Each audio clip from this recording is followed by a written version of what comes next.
তাহলে এতক্ষণের আলোচনা বুঝে থাকলে বলেন, ভোট দেওয়া মানে একজনের পক্ষে সাক্ষ্য দেওয়া না? এখন যদি আমি কোনো দুর্নীতিবাজকে ভোট দিয়ে মানে তার পক্ষে সাক্ষ্য দিলাম, তাকে ভালো বললাম, যে ভালো না তাকে ভালো বলা, এটা কি মিথ্যা সাক্ষ্য নয়? মিথ্যা সাক্ষ্য। এই জন্য রাসূল বলেন কবিরা গুনার মধ্যে সবচেয়ে বড় কবিরা গুনাহ হচ্ছে তিনটা। এর মধ্যে 3 নাম্বারটা হচ্ছে কারু বিরুদ্ধে কারু ব্যাপারে মিথ্যা সাক্ষ্য দেওয়া। তো আমি যদি অযোগ্য লোককে ভোট দেই, তাহলে আমি তার ব্যাপারে মিথ্যা সাক্ষ্য দিলাম, সে যোগ্য না। আমি আমার ভোট দেওয়ার মধ্যে বুঝিয়ে দিলাম সে যোগ্য। তাহলে বলেন, আপনারা যে এমপি নির্বাচন করেন ভোটের মাধ্যমে, চেয়ারম্যান নির্বাচন করেন ভোটের মাধ্যমে, মেম্বার নির্বাচন করেন ভোটের মাধ্যমে, আপনারা কি সত্য সাক্ষী দিতেছেন না মিথ্যা সাক্ষ্য দিতেছেন? যদি কোনো অযোগ্য লোককে ভোট দেন, মিথ্যা সাক্ষ্য দিতেছেন। যদি কোনো চোরকে ভোট দেন, মিথ্যা সাক্ষ্য দিতেছেন। যদি কোনো চাঁদাবাজকে ভোট দেন, মিথ্যা সাক্ষ্য দিতেছেন। তাহলে বলেন, এই মিথ্যা সাক্ষ্য দেওয়ার কারণে এটা কি ছোট গুনাহ হইছে না বড় গুনাহ হইতেছে? বড় গুনাহ হইতেছে। তাহলে ফেব্রুয়ারির 12 তারিখ আসন্ন, সরকার নির্বাচন হতে পারে যদি সবকিছু ঠিকঠাক থাকে। তাহলে ওই সময়ে কাদেরকে ভোট দিবেন সেটা আপনাদের বিবেকের উপর। আমি কিন্তু কোনো দলের পক্ষে ভোট কালেকশন করার জন্য বসি নাই। আমি বলি না আপনারা নৌকাতে ভোট দেন, আমি বলি না আপনারা ধানের শীষে ভোট দেন, আমি বলি না আপনারা হাত পাকায় ভোট দেন, আমি বলি না আপনারা দাঁড়িপাল্লায় ভোট দেন, আমি বলি না আপনারা রিক্সা মার্কায় ভোট দেন। তবে শুধু এতটুকু বলতেছি, যেহেতু আমরা মুসলমান, এই জন্য আমরা কোরআনকে মানি। প্রয়োজনে নিজের জীবন দিয়ে দিব, তবুও কোরআনের কোন একটা বিধান অবহেলিত হবে সেটা মেনে নেব না। এই জন্য ভোট কাকে দিবেন সেটা আপনার বিষয়।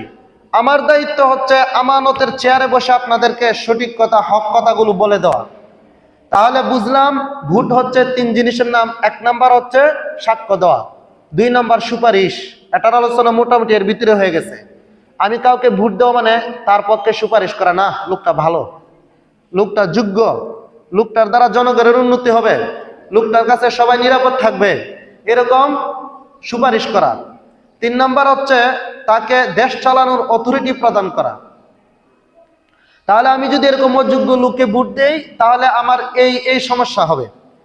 এখন আপনাদেরকে একটা ঘটনা বলে আমি আমার আলোচনার ইতি টানবো। সাহাবীদের মধ্যে একজন সাহাবী ছিলেন, নাম হচ্ছে হযরত আমর ইবনুল জামুহ রাদিয়াল্লাহু আনহু, হযরত সাঈদ রাদিয়াল্লাহু আনহু। সাঈদ রাদিয়াল্লাহু আনহু উনি হিমস এর গভর্নর ছিলেন। উমর রাদিয়াল্লাহু আনহু ছিলেন মুসলিম বিশ্বের খলিফা। উনি উনার আন্ডারে বিভিন্ন অঞ্চলে বিভিন্ন গভর্নর নিযুক্ত করেছিলেন। এর মধ্যে একজন গভর্নর ছিলেন হযরত সাঈদ ইবনে আমের আল জুমাহি রাদিয়াল্লাহু আনহু। উনাকে যখন খলিফা নিযুক্ত করার জন্য উমর রাদিয়াল্লাহু আনহু প্রস্তাবনা পাঠালেন, তখন উনি বললেন যে উনি অনীহা প্রকাশ করলেন যে আমাকে ক্ষমতার চেয়ারে বসায়েন না, আমি সেটার আমানত রক্ষা করতে পারবো না। পরে উমর রাদিয়াল্লাহু আনহু উনাকে ধমক দিয়ে বলতেছেন, তোমরা আমাকে ক্ষমতার চেয়ারে বসিয়ে তোমরা দূরে থাকতেছ না, এটা মেনে নেওয়া হবে না। তুমি যোগ্য, তোমাকে দিলাম, তুমি যাও, তুমি ওই এলাকার গভর্নর, হিমসের গভর্নর। পরে উনি গেল, সেখানে দীর্ঘদিন ক্ষমতা চালানোর পরে একদিন উমর রাদিয়াল্লাহু আনহুর কাছে হিমসের প্রতিনিধি দল আসলেন।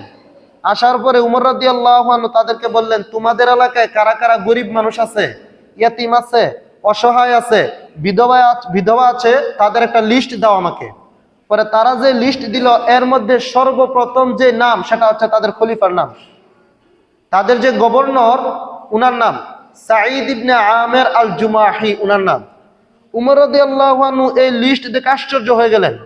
এই যে সবার উপরে যে নামটা, উনি কে? উনি কি তোমাদের গভর্নর? তারা বলতেছে হ্যাঁ আমাদের গভর্নর। উনি কেঁদে ফেলছে যে একজন গভর্নর এত দরিদ্র হয় কিভাবে, যে দরিদ্রের লিস্টে তার নাম সবার উপরে। পরে উনি তার জন্য 1000 দিনার স্বর্ণ মুদ্রা উপঢৌকন দিয়েছিল। পরে উনার কাছে এটা যাওয়ার পরে উনি এটা দেখছেন যে খলিফার পক্ষ থেকে আমার কাছে 1000 দিনার স্বর্ণ মুদ্রা উপঢৌকন এসেছে। এটা দেখে উনি বললেন ইন্না লিল্লাহি ওয়া ইন্না ইলাইহি রাজিউন। পাশে ছিলেন উনার বিবি বলতেছেন, স্বামী খলিফাতুল মুসলিমিন উমর কি মারা গেছে? তখন সাঈদ ইবনে আমর আল জুমাহি বলেন, না মারা যায় না। তাহলে ইন্না লিল্লাহ বললেন কেন? উনি বলেন, আমার কাছে দুনিয়া এসেছে আমার আখিরাতকে বরবাদ করে দিতে।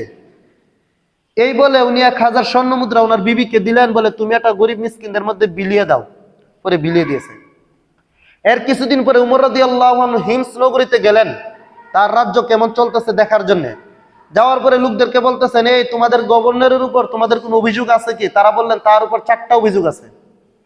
আমাদের যে গভর্নর ওনার উপর 4টা অভিযোগ আছে। কি অভিযোগ? 1 নাম্বার, উনি সকাল বেলায় আমাদের সামনে আসতে দেরি করেন, ওনার যে অফিস ওনার কার্যালয়ে আসতে দেরি করেন। 2 নাম্বার অভিযোগ, উনি রাত্রিবেলা কারো ডাকে সাড়া দেয় না। আমরা যদি কোনো দরকারে ওনার বাসায় যাই উনি ঘর থেকে বের হয় না, আমাদের কথা শুনে না, আমাদের আরজি শুনে না। 3 নাম্বার অভিযোগ, সপ্তাহে 1 দিন উনি ঘর থেকে বের হয় না। 4 নাম্বার অভিযোগ, সপ্তাহের কোনো একদিন উনি মাঝে মধ্যে বেহুশ হয়ে যান, অজ্ঞান হয়ে যান, পাগলের মতো হয়ে যান, উনি তার আশেপাশের কাউকে চিনেন না।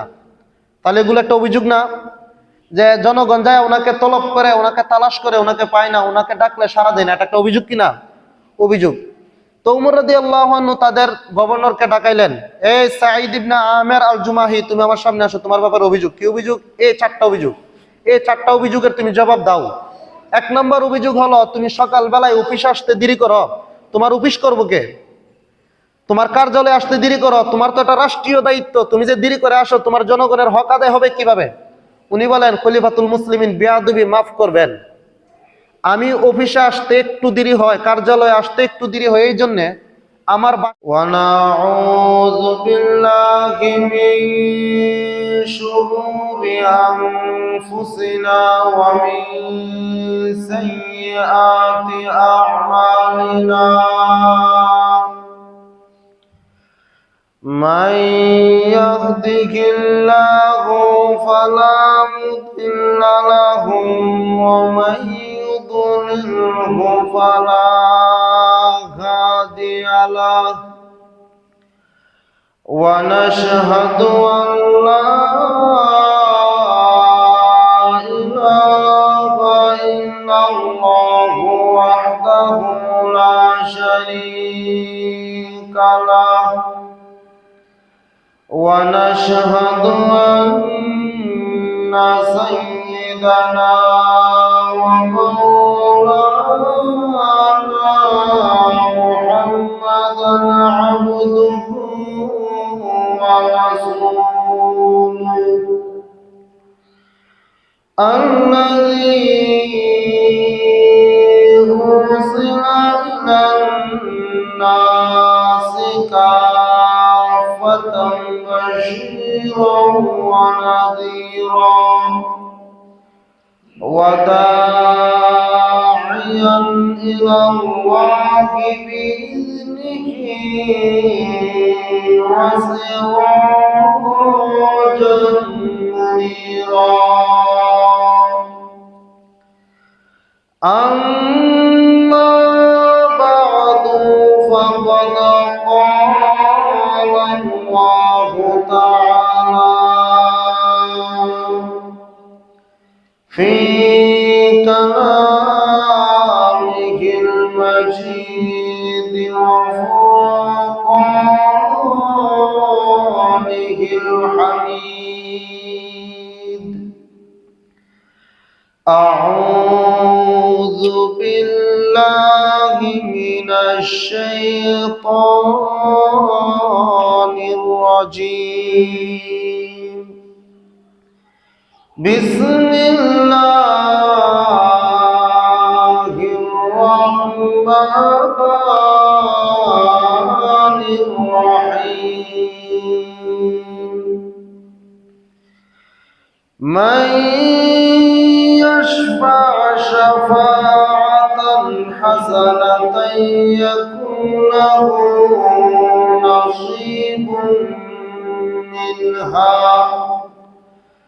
ومن يشفع شفاعة سيئة يكن له كفل منها وكان الله على كل شيء مقيتا وقال تعالى في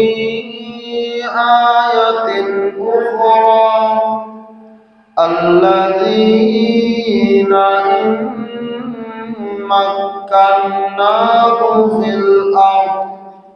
إن مكناهم في الأرض أقاموا الصلاة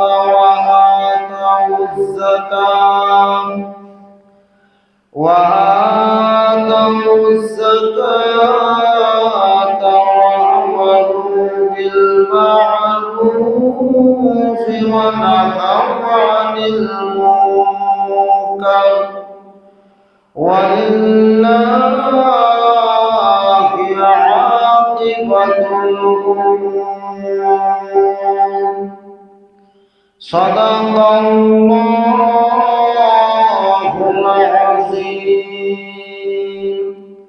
وقال رسول الله صلى الله عليه وسلم الكيس من دان نفسه وعمل لما بعد الموت والعاجز من أتبع هواه وتمنى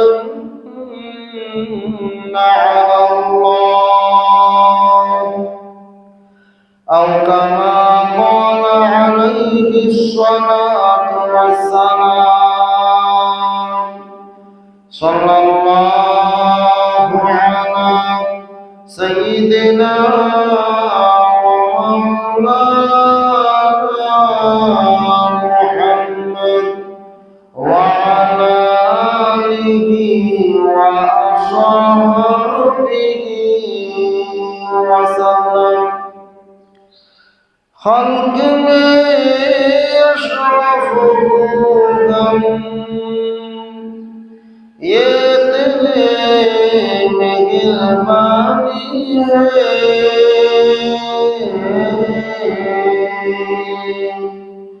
उम्मत मुहम्मदी हम फकत ये तेरे कौम है बराबरना बिकमालिही كشف الدجى بجماله حسنت جميع خصاله صلوا عليه وآله. আলহামদুলিল্লাহ, সমস্ত প্রশংসা মহান আল্লাহ পাক রব্বুল ইজ্জতের দরবারে জ্ঞাপন করছি, যিনি আমাদেরকে রজব মাসের মতো একটি মহামান্বিত মাসে আল্লাহর ঘর মসজিদে আসার এবং বসার মতো তৌফিকটুকু এনায়েত করেছেন। এজন্য সকলে অন্তরের অন্তঃস্থল থেকে কালিমাতুশ শুকর আদায় করে বলি আলহামদুলিল্লাহ। সম্মানিত মুসল্লিয়ানে কেরাম, আমরা রজব মাসে আছি। রজব মাস সম্পর্কে বিস্তারিত আলোচনা আগামী জুমাতে করা হবে এবং শবে মেরাজ সম্পর্কেও সেই জুমাতে আলোচনা করা হবে। এবং আজকের আলোচ্য বিষয়ের শেষ পর্যায়ে শবে রজব মাসের সম্পর্কে কিঞ্চিত আলোচনা করে আমি আমার আলোচনাটুকু শেষ করব। ওয়া মা তাওফীকি ইল্লা বিল্লাহ। খুতবার মধ্যে যে আয়াতটুকু তেলাওয়াত করেছি, এই আয়াতে আল্লাহ রাব্বুল আলামিন ভোট যে একটা আমানত, ভোট যে একটা সাক্ষী, আমরা যে ভোট দেই সরকার নির্বাচন করতে গিয়ে, মেম্বার চেয়ারম্যান নির্বাচন করতে গিয়ে, কাকে আমি চেয়ারম্যান বানাবো, কাকে মেম্বার বানাবো, কাকে এমপি বানাবো, কাকে সরকার বানাবো, সেটা যে একটা আমানত, এই বিষয়টা সম্পর্কে আলোচনা করব। এই বিষয়টা সম্পর্কে কেন আলোচনা করব? কারণ আমরা অনেকে মনে করি ভোট দেওয়া এটা একটা খামখেয়ালি, এটা বুঝি ইসলামের মধ্যে এর কোনো দখল নাই। অথচ সূরাতুন নিসা এর 85 নং আয়াত আল্লাহ রাব্বুল আলামিন ভোটকে একটা সাক্ষ্য বলেছেন। মানে ভোট দেওয়া এটা একটা সাক্ষ্য। ভোট দেওয়া মানে কি? সরাসরি তার ভোটের কথা নাই, তো সাক্ষ্যের কথা আছে। কারু পক্ষে সাক্ষ্য দেওয়া, কারু বিপক্ষে সাক্ষ্য দেওয়া, এটাই তো ভোট। আমি একজনকে ভোট দিতেছি মানে কি? তার পক্ষে সাপোর্ট দিতেছি, তাকে ভালো বলতেছি। এখন এমন হতে পারে যে একটা চুর, একটা বাটপার, একটা সন্ত্রাস, একটা ডাকাত, তাকে আমি ভোট দিতেছি। তাহলে ভোট দেওয়া মানে সাক্ষ্য দেওয়া। সাক্ষ্য দেওয়া, সাপোর্ট করা, একটা চুরকে দেওয়া হচ্ছে, আমার ভোটটা একটা ডাকাতকে দেওয়া হচ্ছে, আমার ভোটটা একটা চাঁদাবাজকে দেওয়া হচ্ছে, আমার ভোটটা একটা সন্ত্রাসকে দেওয়া হচ্ছে। তো কুরআন হাদিসের আলোকে ভোট দেওয়ার কতগুলো নীতিমালা রয়েছে সেই সম্পর্কে আলোচনা করবো। এই আলোচনা এই জন্য করতেছি, আমরা তো কত আলোচনাই শুনি, সবে বরাতের আলোচনা শুনি, সবে কদরও শুনি, সবে মেরাজও শুনি, সবই শুনি। ফজিলত শুনতে শুনতে শেষ। ফজিলত যে হবে না এমন না, ফজিলতের আলোচনাও হবে এবং আগামী জুমাতে হবে।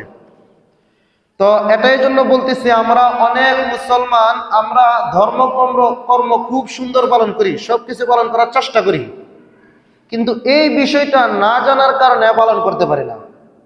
আল্লাহ রাব্বুল আলামিন সূরাতুন নিসা এর 85 নং আয়াতে বলেন, মান ইয়াশফা' শাফাআতান হাসানাতান ইয়াকুল লাহু নাসীবুম মিনহা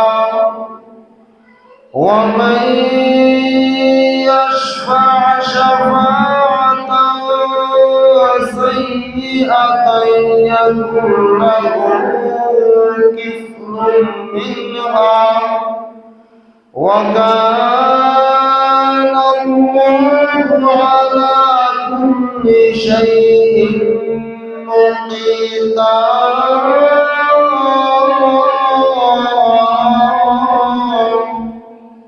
এই আয়াত আল্লাহ রাব্বুল আলামিন বলেন, মাই ইয়াশফা' শাফাআতান হাসানাতান, যেই ব্যক্তি কারো পক্ষে ভালো একটা সাক্ষ্য দিবে, ইয়াকুল্লাহু নাসীবুম মিনহা, ভালো ব্যক্তিকে ভালো সাক্ষ্য দেওয়ার দ্বারা তার জন্য একটা সওয়াব স্থির হবে, তার আমলনামায় একটা সওয়াব জমা হবে।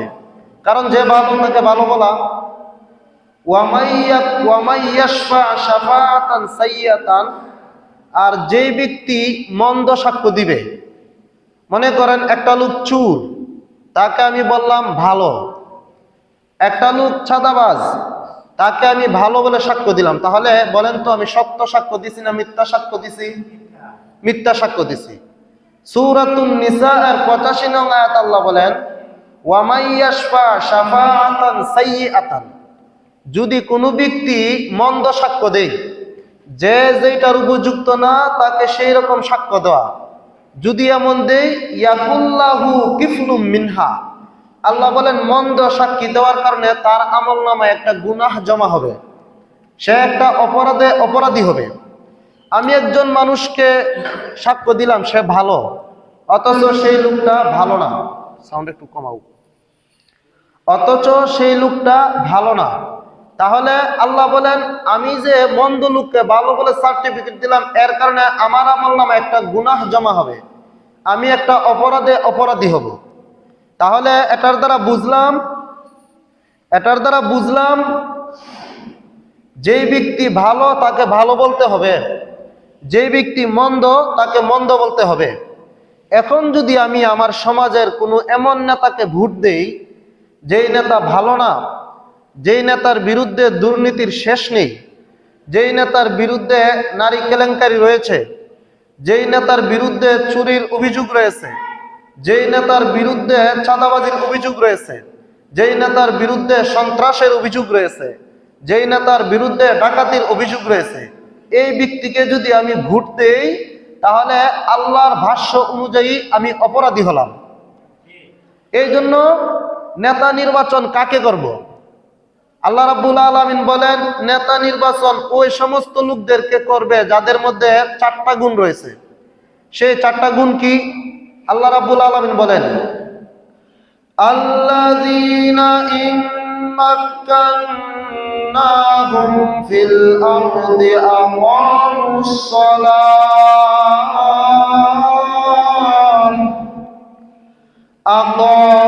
সালাতা ওয়া আতাউয যাকাতা ওয়া আমারু বিল মা'রুফি ওয়া নাহাউ আনিল মুনকার।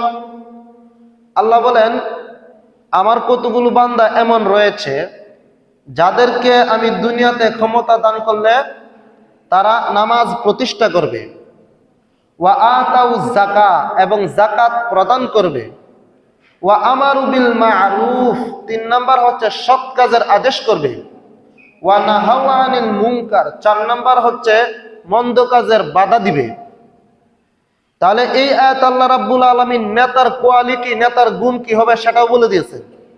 আল্লাহ বলেন নেতা তো ওই ব্যক্তি হবে, নেতা তো ওই ব্যক্তি হতে পারে যে নামাজ প্রতিষ্ঠাকারী হয়, নামাজ আদায়কারী হয়। নেতা তো ওই ব্যক্তি হতে পারে যে যাকাত দিনেওয়ালা হয়। নেতা তো ওই ব্যক্তি হতে পারে যে সৎ কাজের আদেশ কারণেওয়ালা হয়। নেতা তো ওই ব্যক্তি হতে পারে যে মন্দ কাজের নিষেধ কারণেওয়ালা হয়। তাহলে এই আয়াত দ্বারা বুঝলাম 4 গুণে গুণান্বিত হতে হবে নেতাকে। 1 নাম্বার নামাজ প্রতিষ্ঠাকারী হতে হবে, 2 নাম্বার যাকাত দিতে হবে, 3 নাম্বার সৎ কাজের আদেশ করতে হবে, 4 নাম্বার মন্দ কাজের নিষেধ করতে হবে। তাহলে এই আয়াতে বুঝলাম নেতা যারা হবে তারা এই সমস্ত গুণে গুণান্বিত হতে হবে। আর এর সূরা নিসা এর 85 নং আয়াতে বুঝলাম যে ওই ব্যক্তিকে ভোট দেওয়া জায়েজ হবে যেই ব্যক্তি সত্যবাদী হবে। আর যদি সত্যবাদী ব্যতীত মিথ্যাবাদীকে ভোট দেই তাহলে কি হবে? তাহলে আল্লাহ বলেন আমি একটা অপরাধী হলাম। কেন আমি মৃত্যুককে সত্যবাদী বললাম? কেন আমি চোরকে আমানতের মসনদে বসানোর জন্য ভোট দিলাম? কেন আমি চাঁদাবাজকে আমানতের মসনদে বসানোর জন্য ভোট দিলাম? কেন আমি সন্ত্রাসকে, অজ্ঞ, মূর্খ এই সমস্ত লোকদেরকে আমানতের চেয়ারে বসার জন্য ভোট দিলাম? এই জন্য আল্লাহর দরবার আমাকে জবাবদিহি করতে হবে। আমাদের প্রত্যেকটা কাজ, প্রত্যেকটা কথা আল্লাহ তাআলার কাছে রেকর্ড হয়, সেই জন্য আল্লাহর কাছে জবাবদিহি করতে হবে। এই যে ক্ষমতার চেয়ার, যিনি এমপি হবেন, যিনি সরকার হবেন, যিনি চেয়ারম্যান হবেন, যিনি মেম্বার হবেন, উনি কিন্তু ক্ষমতার চেয়ারে বসে। এই ক্ষমতার চেয়ারে কারা বসায়? আমাদের মতো যারা মুসল্লিরা, আপনারা যারা সামনে বসে আছেন, আমরাই বসাই। তাহলে আমি যদি জেনে বুঝে একটা অজ্ঞ লোককে, মূর্খ লোককে, দুর্নীতিবাজকে, চাঁদাবাজকে ভোট দিলাম, তাহলে সে দুর্নীতি করে যে পরিমাণ গুনাহ কামাই করবে, সে দুর্নীতি করে যেই অপরাধে জর্জরিত হবে, এর একটা অংশ আমার আমল নামায় জমা হবে। ফাও মানে সে টাকা কামাই করে সে বিদেশে বাড়ি গাড়ি করতেছে, সে বিলাসিতা করতেছে, সে হেলিকপ্টারে চড়তেছে, কিন্তু আপনি যে একজন চোর, ডাকাত, সন্ত্রাস, বদমাশকে ভোট দিয়ে নির্বাচিত করলেন, আপনার তো কোনো লাভ হলো না, বাকি লস হলো। লসটা কি? তাকে যে আপনি নির্বাচিত করে এই ক্ষমতার চেয়ারে বসাইছেন, সে এখানে বৈশা কলমের খুঁচায় যত ধরনের দুর্নীতি করবো, তার একটা অংশ আপনার আমল নামে গুনাহটা জমা হবে। এই জন্য ভোট দেওয়ার আগে আমরা এই বিষয়টা সবাই মাথায় রাখবো যে আমার ভোট যেন কোনো সন্ত্রাসকে না দেওয়া হয়, আমার ভোট যেন কোনো চাঁদাবাজকে না দেওয়া হয়, আমার ভোট যেন কোনো অযোগ্য লোককে দেওয়া না হয়। এর বিপরীত কাকে ভোট দিতে হবে? এই যে ব্যক্তি এই 4 গুণে গুণান্বিত হবে, আল্লাহর জমিনে আল্লাহর বিধান পালন কারণেওয়ালা যে হবে, নামাজি হবে, মুত্তাকি হবে, দিনদার হবে, সৎ হবে, যোগ্য হবে, জনগণের যার উপর আস্থা রয়েছে, ওই সমস্ত লোকদেরকে নেতা নির্বাচিত করতে হবে। মুফতি শাফি রাহিমাহুল্লাহ উনি একটা পুস্তিকা রচনা করেছেন, একটা রিসালা। এটার মধ্যে বলেন ভোট হচ্ছে 3টা জিনিসের নাম। আমরা যে ভোট দেই, এই ভোট হচ্ছে 3টা জিনিসের নাম। 1 নাম্বার হচ্ছে সাক্ষ্য প্রদান, 2 নাম্বার হচ্ছে সুপারিশ, 3 নাম্বার হচ্ছে ক্ষমতা চালানোর অথরিটি প্রদান করা। তাহলে 1 নাম্বার সাক্ষ্য প্রদান। এই সাক্ষ্য প্রদানের আলোচনা আমরা করলাম যে আমি কাউকে ভোট দেওয়া মানে তার পক্ষে সাক্ষ্য দেওয়া। তো সৎ লোককে যদি আমি ভোট দেই তাহলে আমি আমার ভোটকে, সাক্ষ্যকে যথাস্থানে রাখলাম। আর যদি অসৎ লোককে ভোট দেই তাহলে আমি আমার ভোট যে আমার কাছে একটা আমানত ছিল সেটার খেয়ানত করলাম, সেটার জন্য আমাকে গুনাহগার হতে হবে। হাদিস শরীফে এসেছে রাসূলুল্লাহ সাল্লাল্লাহু আলাইহি ওয়াসাল্লাম একবার হেলান দিয়ে বসেছিলেন। এই মুহূর্তে সাহাবীগণকে 3বার বলেছিলেন, হে আমার সাহাবা কেরাম, তোমরা কি জানো সবচেয়ে বড় কবিরা গুনাহ কি? কবিরা গুনাহ তো অনেক, এর মধ্যেও আবার বড় বড় কবিরা গুনাহ রয়েছে কিছু। রাসূল সাহাবীদেরকে বলতেছেন, হে আমার সাহাবায়ে কেরাম, তোমরা কি জানো সবচেয়ে বড় কবিরা গুনাহ কি? তিনবার এই কথা বললেন। পরে সাহাবায়ে কেরাম বললেন, ইয়া রাসূলুল্লাহ, আল্লাহ রাসূল ভালো জানেন। পরে রাসূলুল্লাহ সাল্লাল্লাহু আলাইহি ওয়াসাল্লাম বললেন, সবচেয়ে বড় কবিরা গুনাহ হচ্ছে 1 নাম্বার আল্লাহর সাথে শিরিক করা, আল্লাহর সাথে শরীক সাব্যস্ত করা সবচেয়ে বড় কবিরা গুনাহ। 2 নম্বরে রাসূল বললেন সবচেয়ে বড় কবিরা গুনাহ হচ্ছে মাতা পিতার অবাধ্য হওয়া, মাতা পিতার অবাধ্য হওয়া 2 নম্বর। 3 নম্বরে রাসূল সাল্লাল্লাহু আলাইহি ওয়াসাল্লাম বললেন আমানতের খেয়ানত করা, মানে কারো ব্যাপারে মিথ্যা সাক্ষ্য দেওয়া। তাহলে এতক্ষণের আলোচনা বুঝে থাকলে বলেন, ভোট দেওয়া মানে একজনের পক্ষে সাক্ষ্য দেওয়া না? এখন যদি আমি কোনো দুর্নীতিবাজকে ভোট দেই, মানে তার পক্ষে সাক্ষ্য দিলাম, তাকে ভালো বললাম, যে ভালো না তাকে ভালো বলা, এটা কি মিথ্যা সাক্ষ্য নয়? মিথ্যা সাক্ষ্য। এই জন্য রাসূল বলেন কবিরা গুনার মধ্যে সবচেয়ে বড় কবিরা গুনাহ হচ্ছে 3টা। এর মধ্যে 3 নাম্বারটা হচ্ছে কারু বিরুদ্ধে কারু ব্যাপারে মিথ্যা সাক্ষ্য দেওয়া। তো আমি যদি অযোগ্য লোককে ভোট দেই, তাহলে আমি তার ব্যাপারে মিথ্যা সাক্ষ্য দিলাম, সে যোগ্য না, আমি আমার ভোট দেওয়ার মধ্যে বুঝিয়ে দিলাম সে যোগ্য। তাহলে বলেন, আপনারা যে এমপি নির্বাচন করেন ভোটের মাধ্যমে, চেয়ারম্যান নির্বাচন করেন ভোটের মাধ্যমে, মেম্বার নির্বাচন করেন ভোটের মাধ্যমে, আপনারা কি সত্য সাক্ষী দিতেছেন না মিথ্যা সাক্ষ্য দিতেছেন? যদি কোনো অযোগ্য লোককে ভোট দেন, মিথ্যা সাক্ষ্য দিতেছেন। যদি কোনো চোরকে ভোট দেন, মিথ্যা সাক্ষ্য দিতেছেন। যদি কোনো চাঁদাবাজকে ভোট দেন, মিথ্যা সাক্ষ্য দিতেছেন। তাহলে বলেন, এই মিথ্যা সাক্ষ্য দেওয়ার কারণে এটা কি ছোট গুনাহ হইছে না বড় গুনাহ হইতেছে? বড় গুনাহ হইতেছে। তাহলে ফেব্রুয়ারির 12 তারিখ আসন্ন সরকার নির্বাচন হতে পারে, যদি সবকিছু ঠিকঠাক থাকে। তাহলে ওই সময়ে কাদেরকে ভোট দিবেন সেটা আপনাদের বিবেকের উপর। আমি কিন্তু কোনো দলের পক্ষে ভোট কালেকশন করার জন্য বসি নাই। আমি বলি না আপনারা নৌকাতে ভোট দেন, আমি বলি না আপনারা ধানের শীষে ভোট দেন, আমি বলি না আপনারা হাত পাকায় ভোট দেন, আমি বলি না আপনারা দাঁড়িপাল্লায় ভোট দেন, আমি বলি না আপনারা রিক্সা মার্কায় ভোট দেন। তবে শুধু এতটুকু বলতেছি, যেহেতু আমরা মুসলমান, এই জন্য আমরা কোরআনকে মানি। প্রয়োজনে নিজের জীবন দিয়ে দিব, তবুও কোরআনের কোন একটা বিধান অবহেলিত হবে সেটা মেনে নেব না। এই জন্য ভোট কাকে দিবেন সেটা আপনার বিষয়। আমার দায়িত্ব হচ্ছে আমানতের চেয়ারে বসে আপনাদেরকে সঠিক কথা, হক কথাগুলো বলে দেওয়া। তাহলে বুঝলাম ভোট হচ্ছে 3 জিনিসের নাম। 1 নাম্বার হচ্ছে সাক্ষ্য দেওয়া, 2 নাম্বার সুপারিশ। এটার আলোচনা মোটামুটি এর ভিতরে হয়ে গেছে। আমি কাউকে ভোট দেওয়া মানে তার পক্ষে সুপারিশ করা না, লোকটা ভালো, লোকটা যোগ্য, লোকটার দ্বারা জনগণের উন্নতি হবে, লোকটার কাছে সবাই নিরাপদ থাকবে, এরকম সুপারিশ করা। 3 নাম্বার হচ্ছে তাকে দেশ চালানোর অথরিটি প্রদান করা। তাহলে আমি যদি এরকম অযোগ্য লোককে ভোট দেই, তাহলে আমার এই সমস্যা হবে। এখন আপনাদেরকে একটা ঘটনা বলে আমি আমার আলোচনার ইতি টানবো। সাহাবীদের মধ্যে একজন সাহাবী ছিলেন, নাম হচ্ছে হযরত আমর ইবনুল জামুহ রাদিয়াল্লাহু আনহু, হযরত সাঈদ রাদিয়াল্লাহু আনহু। সাঈদ রাদিয়াল্লাহু আনহু উনি হিমস এর গভর্নর ছিলেন। উমর রাদিয়াল্লাহু আনহু ছিলেন মুসলিম বিশ্বের খলিফা। উনি উনার আন্ডারে বিভিন্ন অঞ্চলে বিভিন্ন গভর্নর নিযুক্ত করেছিলেন। এর মধ্যে একজন গভর্নর ছিলেন হযরত সাঈদ ইবনে আমের আল জুমাহি রাদিয়াল্লাহু আনহু। উনাকে যখন খলিফা নিযুক্ত করার জন্য উমর রাদিয়াল্লাহু আনহু প্রস্তাবনা পাঠালেন, তখন উনি বললেন যে উনি অনীহা প্রকাশ করলেন যে আমাকে ক্ষমতার চেয়ারে বসায়েন না, আমি সেটার আমানত রক্ষা করতে পারবো না। পরে উমর রাদিয়াল্লাহু আনহু উনাকে ধমক দিয়ে বলতেছেন, তোমরা আমাকে ক্ষমতার চেয়ারে বসিয়ে তোমরা দূরে থাকতেছ না, এটা মেনে নেওয়া হবে না, তুমি যোগ্য, তোমাকে দিলাম, তুমি যাও, তুমি ওই এলাকার গভর্নর, হিমসের গভর্নর। পরে উনি গেল, সেখানে দীর্ঘদিন ক্ষমতা চালানোর পরে একদিন উমর রাদিয়াল্লাহু আনহুর কাছে হিমসের প্রতিনিধি দল আসলেন।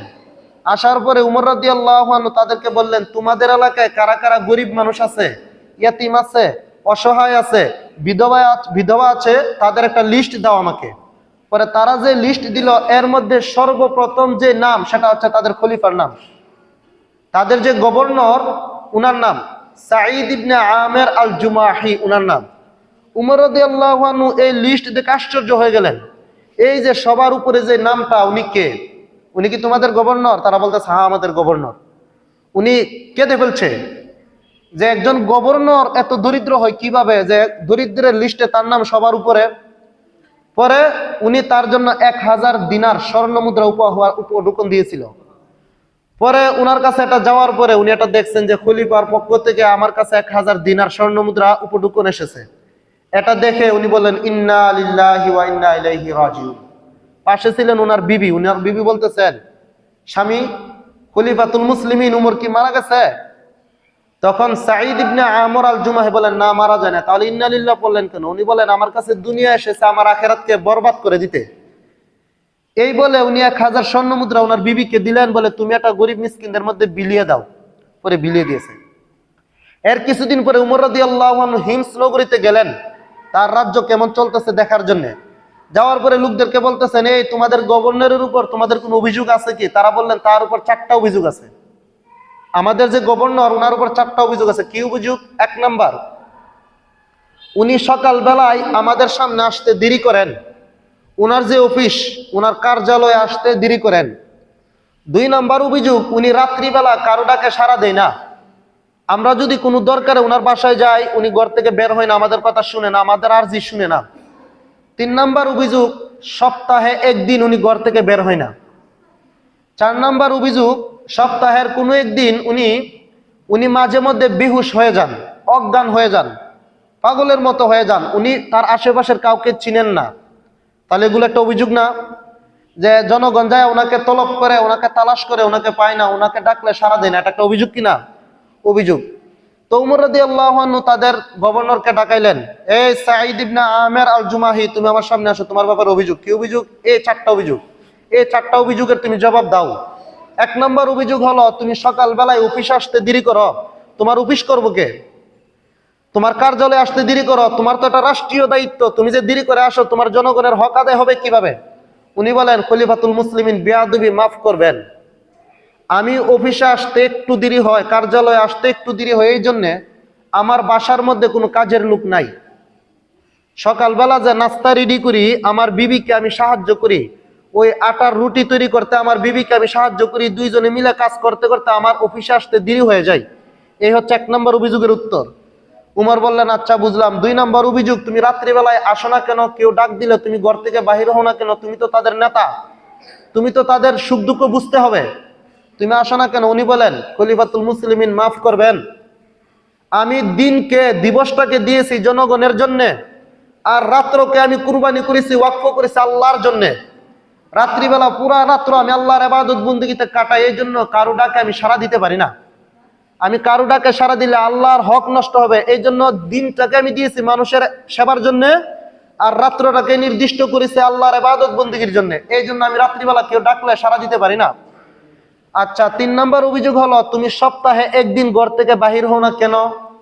উনি বললেন, খলিফাতুল মুসলিমিন, আমি পুরা এলাকার গভর্নর, পুরা অঞ্চলের হিমস নগরের নেতা, আমার জামা মাত্র একটা। 1 সপ্তাহ পর পর আমি আমার জামাটা ধুয়ে দিই, জামাটা শুকাইতে সারাদিন লেগে যায়। এই জন্য ঘরের মধ্যে আমি বস্ত্রহীন অবস্থায় বসে থাকি। আমি তো জামা কাপড় ছাড়া ঘর থেকে বের হতে পারি না, লজ্জা শরমের ব্যাপার। এই জন্য আমি সপ্তাহে 1 দিন কাপড় ধোয়ার কারণে, বস্ত্রহীন থাকার কারণে আমি ঘর থেকে বের হতে পারি না। খলিফাতুল মুসলিমিন বললেন, বুঝলাম। 3 নম্বর অভিযোগ। 4 নম্বর অভিযোগ, সেটার উত্তর কি? সেটা হলো, উনি মাঝে মধ্যে বেহুশ হয়ে যেতেন। বলেন, আচ্ছা তুমি তো এলাকার নেতা, তুমি বেহুশ হয়ে গেলে জনগণের কি অবস্থা হবে? তাদেরকে দেখবে কে? উনি বলেন, খলিফাতুল মুসলিমিন মাফ করবেন, হযরত খুবাইব ইবনে আদি রাদিয়াল্লাহু আনহুকে যখন মক্কার কাফের মুশরিকরা নির্যাতন করে করে শহীদ করে ফেলেছিলেন, সেটা আমার 2 চোখে দেখেছিলাম। উনাকে জীবন্ত তরবারি দ্বারা কেটে টুকরা টুকরা করেছিল, যেমন আমরা সবজিকে টুকরা টুকরা করি। হযরত খুবাইব রাদিয়াল্লাহু আনহু কেন ইসলাম গ্রহণ করলেন, সেই অপরাধে তাকে আমার 2 চোখের সামনে শহীদ করা হয়েছিল। সেটা আমি নির্বাক এর মতো থাকিয়ে দেখেছিলাম, কিছু করার ছিল না। সেই ঘটনা যখন আমার জেহেনে, আমার মাথায় আসে, আমার মনে পড়ে, তখন আমি বেহুশ হয়ে যাই। আমি কেন ওই সময় তাকে সাহায্য করতে পারি নাই? কাল কিয়ামতের ময়দানে আল্লাহর দরবারে আমি কি জবাব দেব?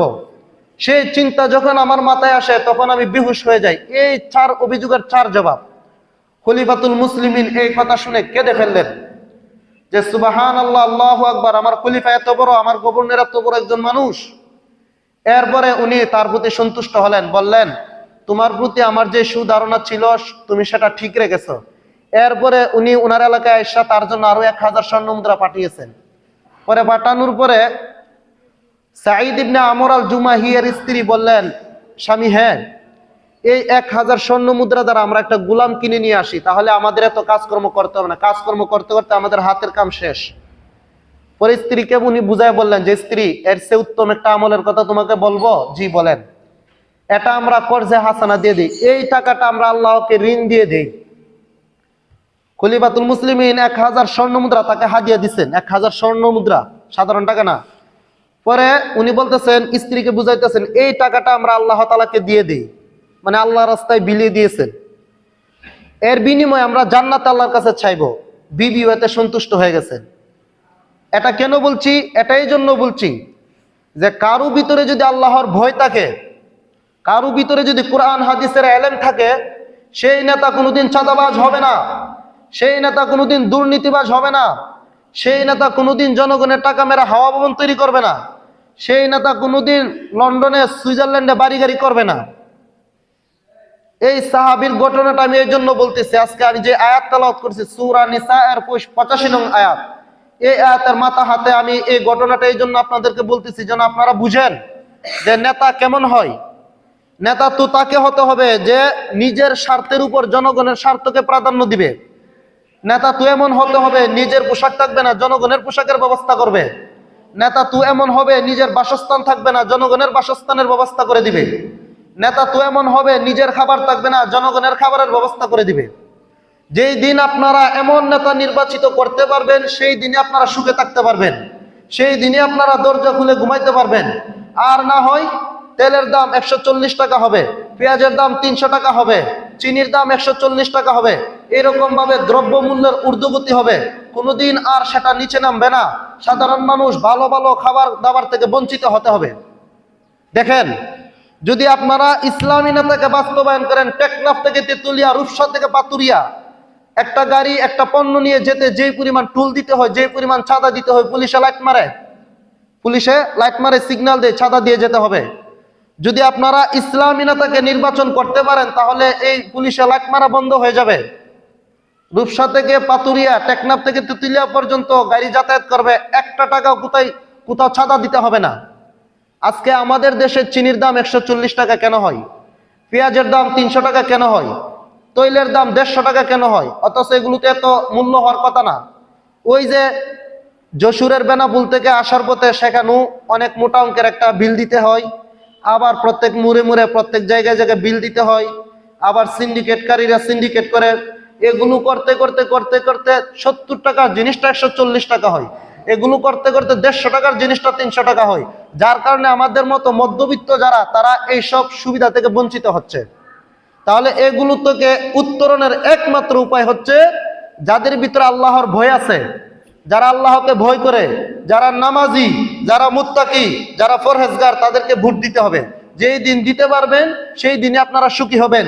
যেই দিন দিতে পারবেন না, সেই দিন চুরি ডাকাতি, দুর্নীতি, চাঁদাবাজি, রাহাজানি কোনো কিছু বন্ধ হবে না। আপনারও সব সময় একটা ভয়ের মধ্যে থাকতে হবে। আল্লাহ রাব্বুল আলামিন বলেন, ওয়ালাউ আন্না আহলাল কুরা আমানু ওয়াত্তাকাউ লাফাতাহনা আলাইহিম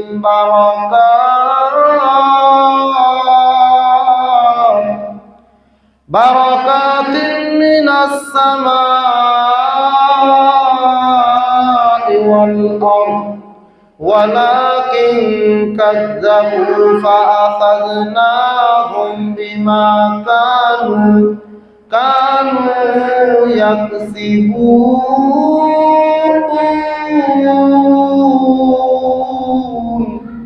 আল্লাহ বলেন, যদি নগরবাসী ঈমান আনতো, আল্লাহকে ভয় করত, আল্লাহ তাআলা আসমান এবং জমিনের বরকতের দরজা তাদের জন্য খুলে দিত। সবকিছু এমনি আমাদের সাধ্যের ভিতরে হয়ে যেত। আল্লাহ রাব্বুল আলামিন আমাদেরকে উক্ত আলোচনার উপর সকলকে আমল করার তৌফিক দান করুন। যারা সুন্নত পড়ি না, 4 রাকাত সুন্নত পড়ি।